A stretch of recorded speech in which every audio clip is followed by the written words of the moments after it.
samedi 11 novembre 2019. Madame, Messieurs, bonjour. Chers téléspectateurs de Erwani Africa TV, Chefika News, nous sommes là devant la salle Pullman où le président de la République démocratique du Congo, Félix Antoine Tshisekedi, va raconter la diaspora congolaise vivant ici en France et partout ailleurs en Europe. Une première depuis son accession à la magistrature suprême qui s'est soldée par les élections de 2018.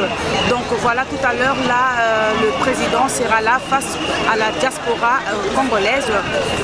Voilà, donc restez branchés sur vos médias pour suivre l'évolution de tout ce qui va se passer ici entre le président de la République et son peuple, venus très nombreux pour l'accueillir, pour l'entendre. Donc voilà, vous voyez déjà l'ambiance qui est ici dehors. La salle est déjà ouverte, donc il y a déjà des gens qui font leur entrée. Il pleut, mais les Congolais sont déterminés à venir pour soutenir leur président. C'est un témoignage d'amour entre le président et son peuple.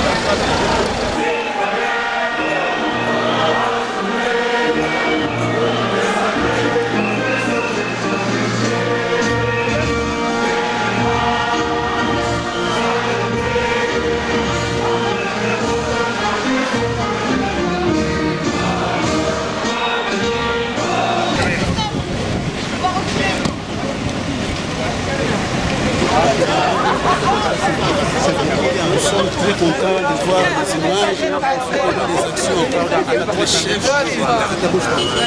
emporté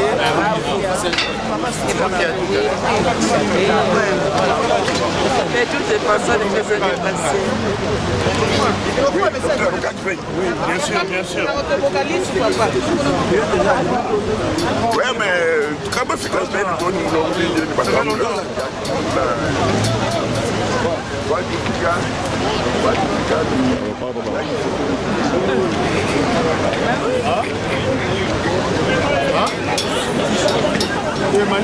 Bati béton. Bati ebende. Béton.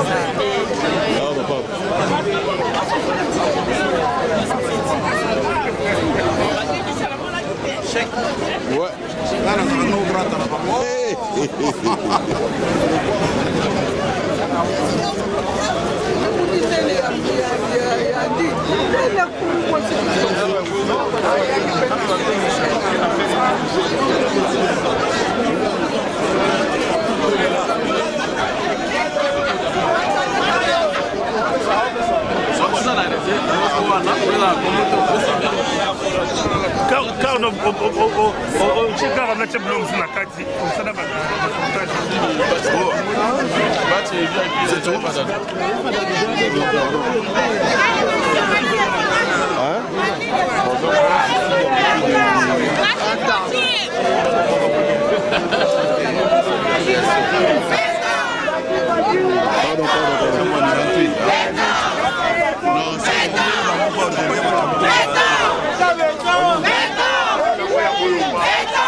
Un petit mot, Salim? Un petit mot, c'est que je dirais à tous les peuples congolais. Aujourd'hui, le 11 novembre 2019, le peuple congolais, la diaspora congolaise, va recevoir aujourd'hui à Paris son Excellence le président Félix Tshisekedi. Quand on a mené notre combat, c'était pour libérer les Congos. On a gagné une bataille, pas seulement la guerre. La bataille qu'on a gagnée, il y a un président élu, le président Félix, dans sa vision pour la reconstruction du Congo. Et tous ensemble, plus particulièrement les RCK, nous soutenons le chef de l'État. Nous voulons marcher ensemble avec lui, de façon qu'on puisse changer totalement la République démocratique du Congo.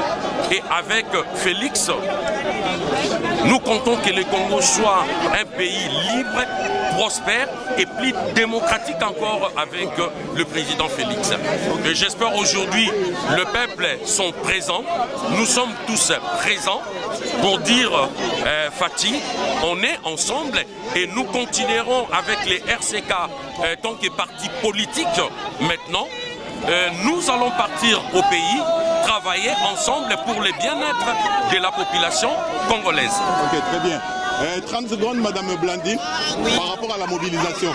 En tout cas, la mobilisation est forte, très forte, puisque parmi tous les présidents qui ont pu arriver ici en France ou en Europe de la République démocratique du Congo, c'est le seul qui va être, après Mobutu, le président aimé, le président de la population congolaise. Donc le RCK est là, vous le savez, nous sommes maintenant un parti politique, et en tant que parti politique, nous devons d'être là sur la scène politique pour montrer au monde entier que nous allons dans la reconstruction du pays et que nous avons aussi des solutions pour que ce Congo soit reconstruit, pour que nous puissions le libérer totalement. Puisque sachez-le, le Congo n'a pas été libéré totalement. Nous avons franchi une étape, nous avons encore beaucoup d'étapes à franchir. Et avec le président Félix Tshisekedi Tshilombo, nous pensons que cela le feront. Donc nous l'encourageons dans cette démarche et nous soutenons le peuple congolais et nous appelons au peuple congolais à l'unité, derrière le président de la République démocratique, à l'unité ensemble dans la population pour permettre à ce que l'ennemi qui est encore derrière ne puisse plus faire face. Ingeta, merci. Ok, merci. Un petit mot, monsieur? Comment vous vous retrouvez là? À l'action du président Félix Tshisekedi et au RCK pour sa grande évolution pour un nouveau Congo et une nouvelle démocratie au Congo-Kinshasa. Ok, merci bien. Michel, un petit mot? En fait, si on est là, en fait, c'est pour continuer le combat qu'on a commencé. Et puis, comme on a eu l'alternance en RDC, on est là pour soutenir cette présidence-là, pour continuer notre combat et pour libérer totalement ce pays-là. On apporte notre soutien à notre président de la République. Donc, peuple congolais, ceux qui sont awa, pour continuer tant que RCK, parti politique, nous devons soutenir l'action de la présidente de la République pour continuer le combat qui est plutôt le cas. Tous ensemble surtout. Ingeta, merci. Ok, bon, question d'équilibre. Une autre dame? Bonjour, nous sommes du Congo-Brazzaville. Bien sûr, nous sommes venus soutenir l'action que mène le président Félix Tshisekedi au Congo. Et donc nous le supportons et nous tenons vraiment à ce que son quinquennat réussisse et que la RDC soit un pays, mais alors totalement démocratique. Et bravo au RCK, nous sommes ici, donc on soutient au RCK également. Parce que toute cette lutte qu'ils ont fait, qu'ils ont manifesté au niveau de la diaspora, ils ont réuni toute cette diaspora pour venir soutenir le président. En tout cas, bravo, et nous sommes là et nous serons toujours ensemble. Merci. Ok, merci.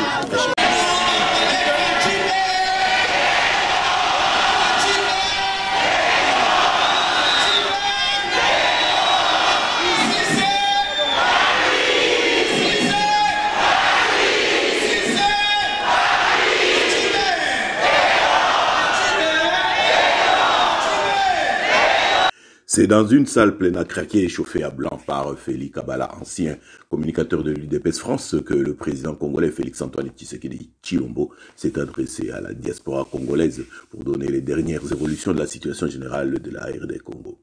L'événement a eu lieu au Docks Pullman de Paris le lundi 11 novembre 2019 en fin de journée. Cette grande mobilisation était en elle-même un événement. Près de 5000 personnes qui étaient déjà là, pour la plupart depuis 10 heures, sous une fine pluie et un petit froid. Après la rencontre Tshisekedi Diaspora à Bruxelles, qui avait réuni presque autant de monde, il est loin le temps où des Congolais d'Europe pouvaient être si nombreux pour un événement politique. Les discours de Tshisekedi étaient tranchants à plusieurs égards. Pour le président de la République démocratique du Congo, cette grande mobilisation était un signe clair et net sur sa légitimité populaire et cela entraînait une obligation pour lui, servir le peuple et ne pas le trahir.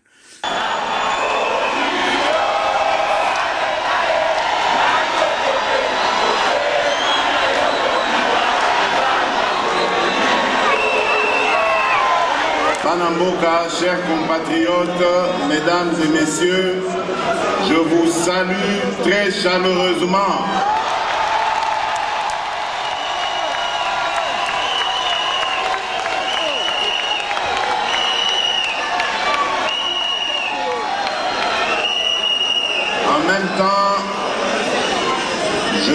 transmet les salutations de nos compatriotes restés au pays.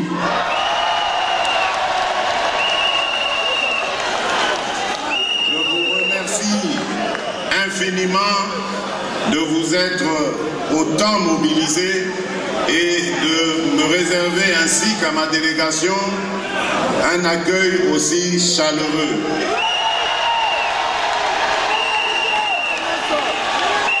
Par cette mobilisation, vous envoyez un message clair à ceux qui pensent que le pouvoir que j'incarne aujourd'hui n'est pas celui du peuple.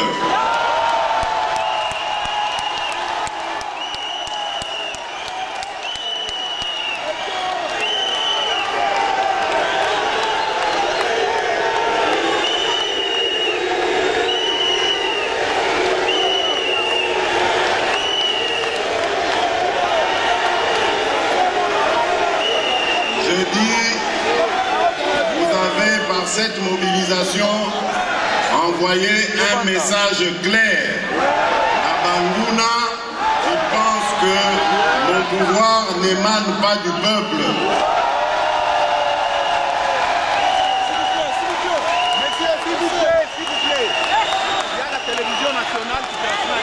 Ainsi, après Bruxelles il y a quelques semaines, voici maintenant Paris.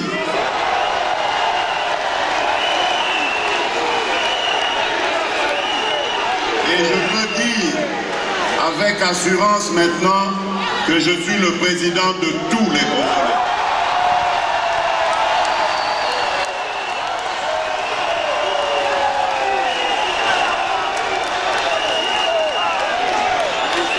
Merci beaucoup, chers compatriotes. Je ne vais pas vous prendre beaucoup de temps parce que ma journée se prolonge.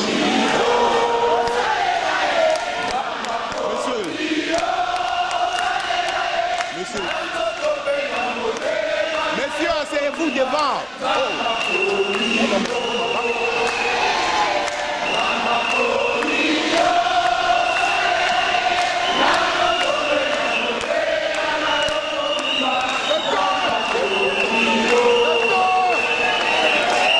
Merci beaucoup. Nzambe aponi ngai nakamba Congo. Congo ebonga, bakongole babonga. Esengeli tokumisa ye. Merci encore, merci pour vos prières, merci pour votre soutien. Je prends le serment ici et vous promettre que jamais je ne trahirai le Congo.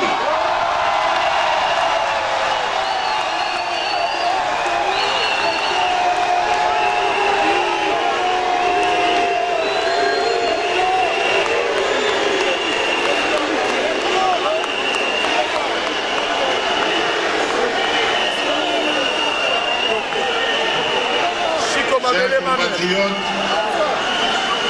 je suis obligé d'aller un petit peu vite parce que j'ai un programme assez chargé. Pour votre information, je suis l'invité du président français avec certains autres homologues africains pour représenter l'Afrique au Forum de la paix qui aura lieu demain. Et le président français m'a fait l'honneur de parler au nom de tous les Africains.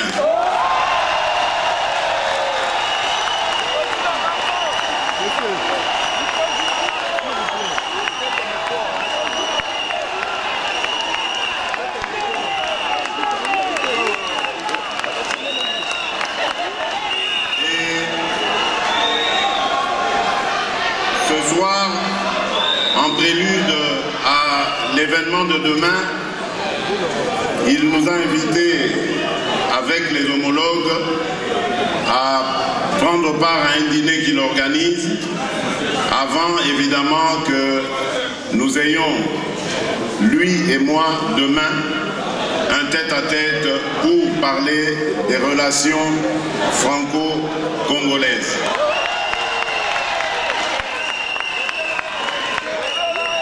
Et donc,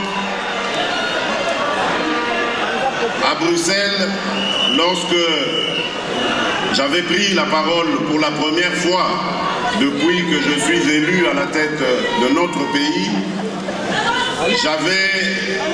j'avais invité nos compatriotes à entendre ce qu'est le programme tel que nous allons l'élaborer, nous allons l'exécuter durant ce mandat que vous nous avez confié.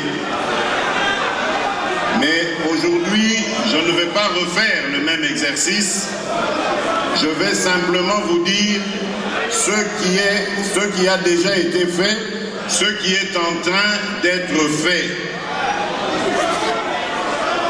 Parce que... Pardon?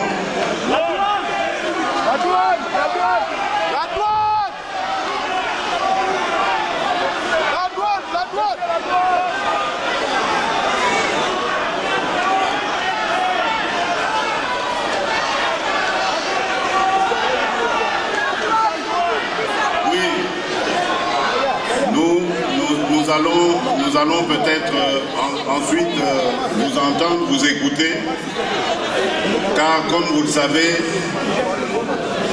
je compte énormément sur vous, les Congolais de la diaspora, pour venir nous épauler dans cette tâche qui est noble mais énorme, qui consiste à relever notre pays. Je suis des vôtres. J'ai grandi parmi vous et je me sentirai vraiment à l'aise, complètement à l'aise, si vous rentrez dans votre pays comme nous l'avons fait pour, ensemble, avec ceux qui sont au pays, redresser notre pays. Et donc, je disais, par rapport à ce que nous sommes en train de faire, vous savez très bien, depuis la campagne électorale que j'ai menée jusqu'à mon élection à la tête du pays, je n'ai ménagé aucun effort pour ramener la paix et la sécurité dans tout l'ensemble du pays. Et tant que cela ne sera pas fait, je ne m'arrêterai jamais de sillonner le monde pour que cette paix soit une réalité dans notre pays. Nous ne pouvons plus et nous n'accepterons plus que des Congolais meurent de façon stupide parce que simplement on en veut à nos minerais ou à notre sol. J'avais dit à Bukavu qu'il y a quelques semaines que je suis prêt à aller jusqu'au sacrifice suprême pour sauver la paix, sauvegarder la paix dans mon pays. Et donc, que ça ne fasse pas peur, que ça ne fasse pas peur à ceux de nos compatriotes qui me soutiennent, qui ne pensent pas que je suis suicidaire. Si je veux instaurer la paix dans mon pays, c'est pour la vivre et en jouir. Mais j'estime qu'il est injuste qu'une partie du Congo soit libre et en paix, alors qu'une autre partie du pays vit des conditions totalement inhumaines. Pour cela, nous donnerons tout ce que nous pouvons pour y arriver. Et puisque je vous parlais de ce qui est en train d'être fait, eh bien je vous dis qu'en ce moment, notre vaillante armée a entamé une offensive, une très grande offensive dans le Grand Nord pour reconquérir tous les territoires qui sont occupés par les ennemis de la République démocratique du Congo. Et pour consolider cette paix, permettez-moi aussi de tordre le cou à ceux qui spéculent sur la coalition FCC-Cash. Je dois vous dire ici, les yeux dans les yeux, qu'à aucun moment nous n'avons trahi ni notre engagement ni notre pays en faisant cette coalition. Sentez-vous fiers parce que nous n'avons pas triché. Nous avons simplement appliqué la loi de notre pays. À partir du moment où j'avais été élu avec un regroupement politique qui, lui, n'arrivait pas à constituer la majorité au Parlement, il fallait donc créer cette majorité. Et faute de pouvoir aller vers les amis avec lesquels nous avions cheminé un bout de temps dans l'opposition, parce que, victime d'une haute trahison à Genève,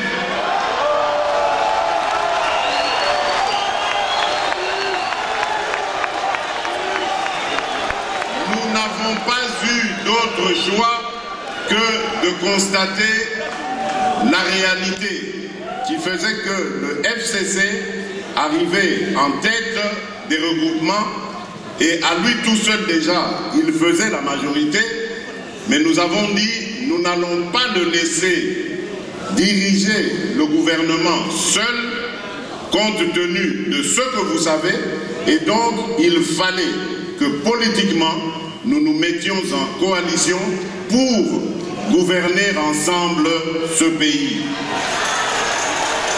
Et je dois dire que nous avons très bien réussi, parce que le cash, à lui tout seul au Parlement, représente que 10% simplement des députés. Or, au gouvernement, nous avons réussi à avoir 35% des ministres.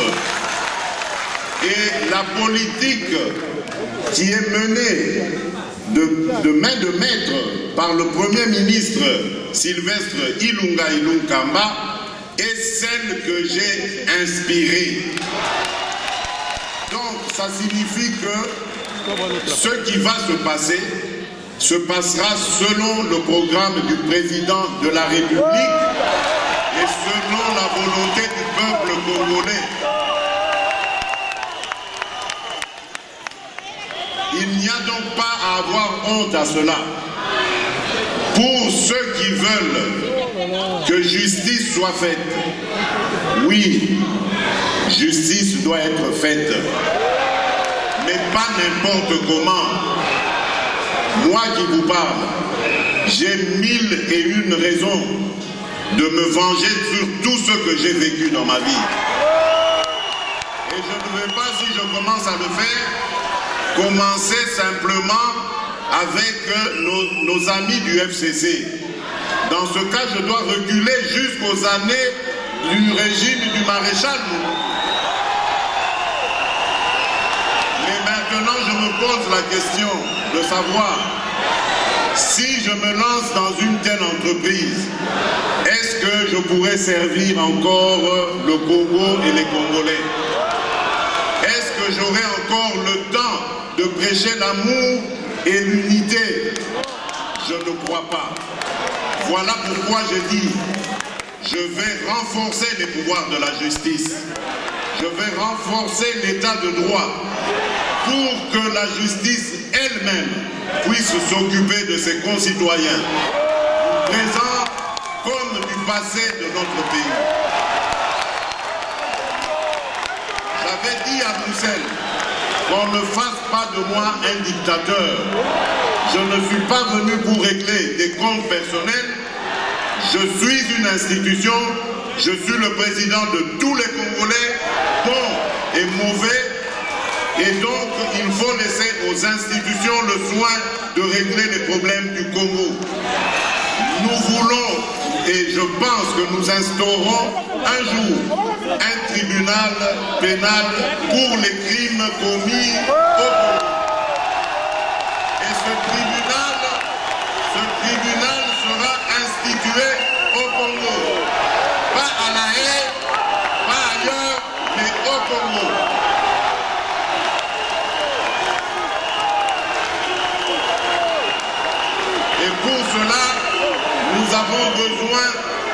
de renforcer les capacités de notre justice. C'est elle et elle seule qui pourra dire le droit de manière convenable, de manière juste et totalement dénuée de tout sentiment. Voilà le Congo que je veux voir s'ériger.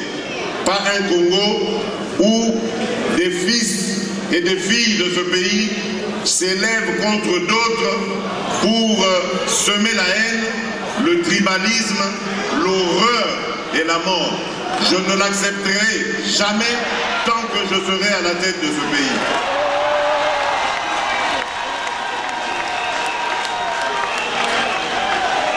Toujours dans ce que nous sommes en train de faire, il y a le côté infrastructure. Vous savez très bien que sans infrastructure viable, sans infrastructure développée, il n'y a pas moyen d'avancer dans notre pays. Il n'y a pas moyen d'en faire un havre de paix et de prospérité parce qu'il y aurait beaucoup de difficultés à produire, à évacuer nos productions et même à les exporter. Voilà pourquoi, dans le programme des 100 jours que j'ai lancé avant l'entrée du gouvernement, j'avais privilégié le côté infrastructure. Aujourd'hui, je peux dire avec grande satisfaction que le Congolais peut quitter de Mwanda jusqu'à Tchikapa par la route. Nous n'allons pas nous arrêter là. Nous allons continuer avec cet axe qui va aller jusqu'à Kananga, de Kananga à Mbujimaï, de Mbujimaï à Mweneditu, de Mweneditu à Lubumbashi, de Lubumbashi à Kasumbalesa et de Kasumbalesa en Afrique du Sud. Donc ça veut dire que nous allons réussir aujourd'hui à passer de l'Afrique de l'Est, de l'Ouest à l'Afrique de l'Ouest et même en allant vers le Sud. Voilà comment nous allons réussir à désengorger notre pays et à favoriser l'intégration régionale dont le Congo a tant besoin. D'un autre côté, nous allons très bientôt signer le contrat pour la construction du port en eau profonde de Banana. Les discussions sont très avancées, les partenaires sont là et nous allons avancer avec eux. Toujours dans le cadre de l'intégration régionale, nous allons aussi très bientôt jeter les bases ou les textes, les accords de la construction du pont route-rail entre Brazzaville et Kinshasa. Le rail qui va passer dessus va pouvoir aller jusqu'au port d'Ilebo. Et donc, avec le rail qui fait Matadi-Kinshasa, nous pourrons continuer évidemment sur Banana et relier donc Banana jusqu'au centre de la République démocratique du Congo. Du côté nord, nous allons développer, et les travaux ont commencé du côté kenyan, le fameux corridor nord, qui va passer par notre pays en montant vers l'Afrique de l'Ouest et du Nord. Tout cela, c'est pour désengorger le Congo, mais également de faciliter la libre circulation des biens qui vont, sans aucun doute, booster notre économie, nous permettre davantage de créer de la richesse et d'améliorer les conditions de vie de nos compatriotes.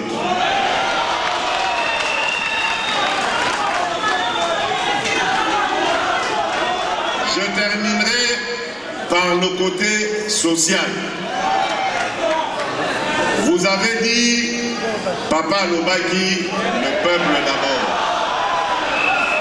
Aujourd'hui, ce qui n'était que constitutionnel est devenu réalité. La gratuité de l'enseignement est une réalité au Congo. Nous nous sommes battus avec les maigres moyens que nous avons. Beaucoup ont même pronostiqué sur notre échec en disant ils n'ont pas réalisé dans quoi ils se jettent.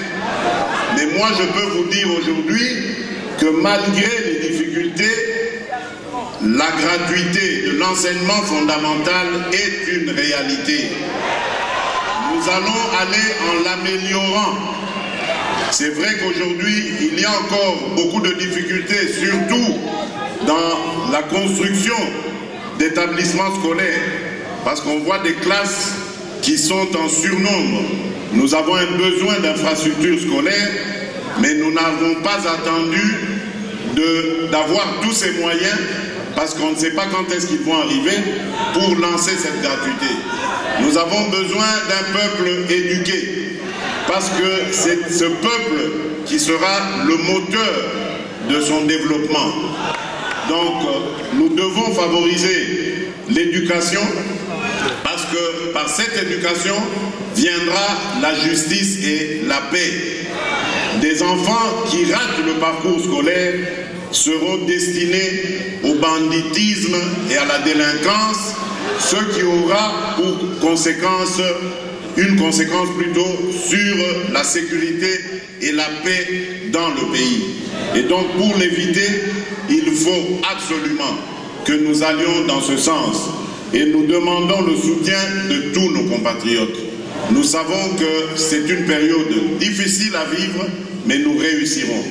La bonne nouvelle, c'est que les institutions financières internationales se sont saisies de cette affaire, ont compris notre programme et ont décidé de nous accompagner dans cette aventure.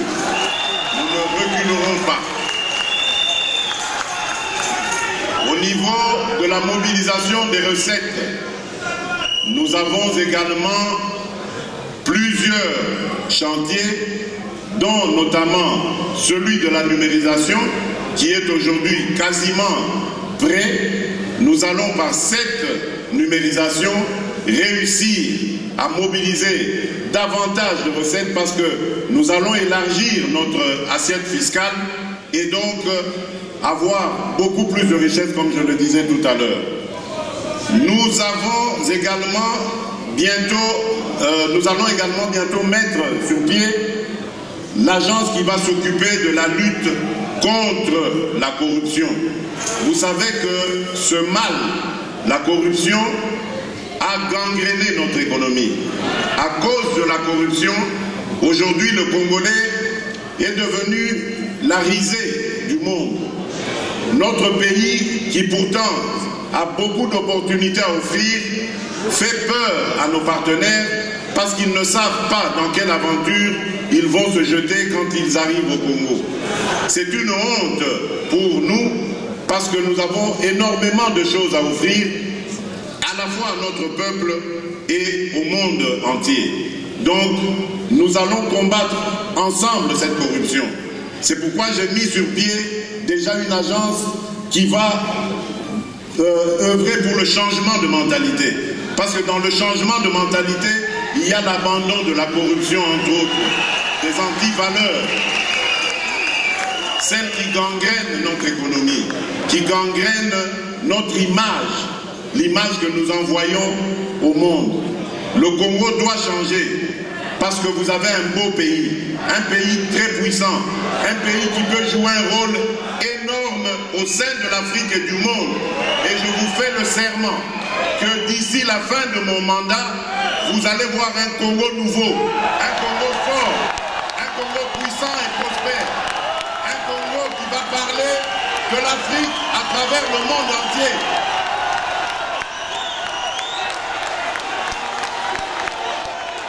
Oui, Ce Congo-là est possible et je vous promets de vous le donner. Voilà pourquoi je ris souvent. Je ris souvent lorsque j'entends la polémique sur les voyages présidentiels. Mais, chers compatriotes, si vous saviez combien de fois j'ai eu envie de rester chez moi à la maison, à côté de ma femme et de mes enfants,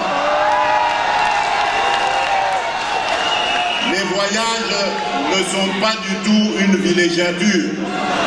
Les voyages ne sont pas du tout une partie de plaisir. Les voyages sont vraiment des épreuves. Parce que partout où je vais, tout le monde veut avoir des nouvelles du Congo. Tout le monde veut avoir des informations sur le Congo.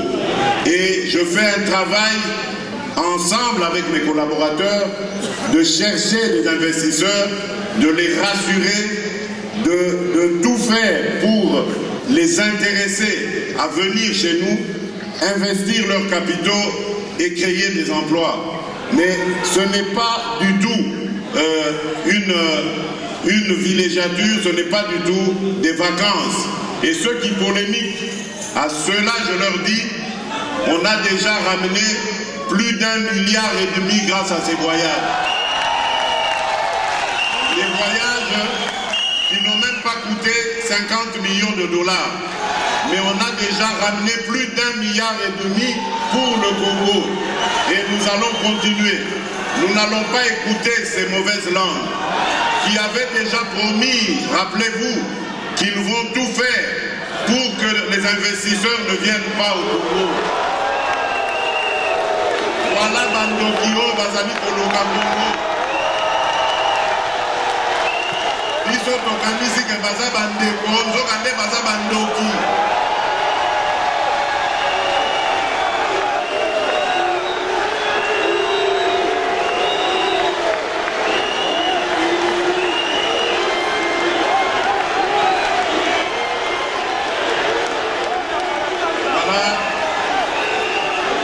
Chers compatriotes,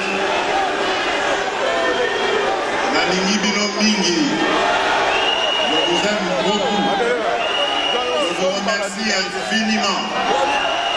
Jamais je n'oublierai cet accueil. Mais je dois m'arrêter là parce qu'il est temps pour moi de repartir en mission.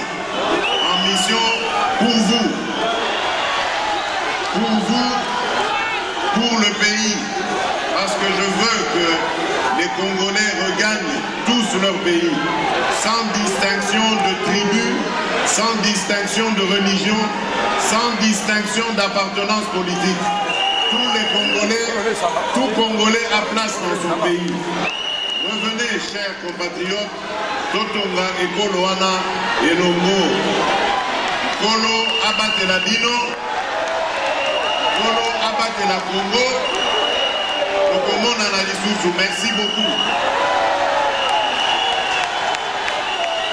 Hymne national.